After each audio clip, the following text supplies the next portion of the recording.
Como vimos anteriormente, uno de los factores que impacta en la morbilidad y en la mortalidad de los pacientes oncológicos que son sometidos a cirugías es el riesgo anestésico. ¿Y qué es el riesgo anestésico? Bueno, la Asociación Americana de Anestesiología en el año 63 estableció y categorizó el riesgo en 5 estadios. Uno, el ASA1, el famoso ASA1, aquel paciente sano.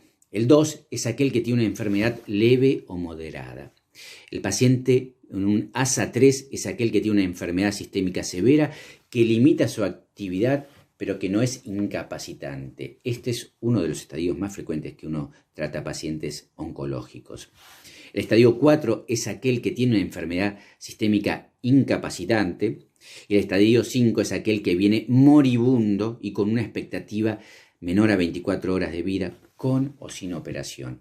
A lo cual se suma el estadio E, que es la de procedimiento a realizarse en la emergencia. Entonces, ¿cómo podemos nosotros disminuir ese riesgo anestésico? Bueno, dividiendo a todo el proceso anestésico en lo preanestésico, lo netamente intraoperatorio y lo postanestésico. Y veamos un poquitito cómo disminuimos el riesgo en la etapa preanestésica. Bueno, primero que nada, logrando que el paciente sea evaluado por el anestesiólogo. Y esto es fundamental. ¿Por qué? Porque es el anestesiólogo el que va a determinar si existen algunas situaciones normales para ese paciente o que son exacerbaciones de su enfermedad. Por ejemplo, cuál es el estatus neurológico de ese paciente. A su vez, el anestesiólogo es el capacitado y el mejor indicado para evaluar la vía aérea, para determinar cuál es el estatus cardiopulmonar y del sistema neuromuscular.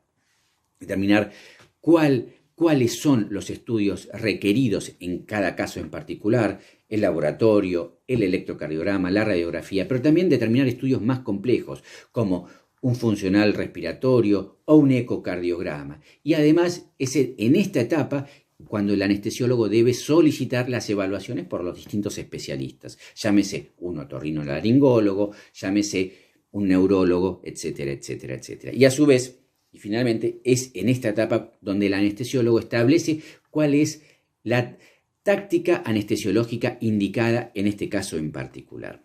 Durante el periodo intraoperatorio es con un adecuado manejo de los líquidos intraquirúrgicos, la constante monitorización de la saturación arterial de oxígeno, de dióxido de carbono, la correcta valoración de la tensión arterial, ya sea por tensión arterial por vía central, la oxicapnografía, en fin, el control de la temperatura, la colocación de un catéter de Swan-Ganz, etcétera, etcétera. Todo el monitoreo intraoperatorio que determina un adecuado balance intraquirúrgico, la reposición de todos los fluidos que puedan estar perdiéndose.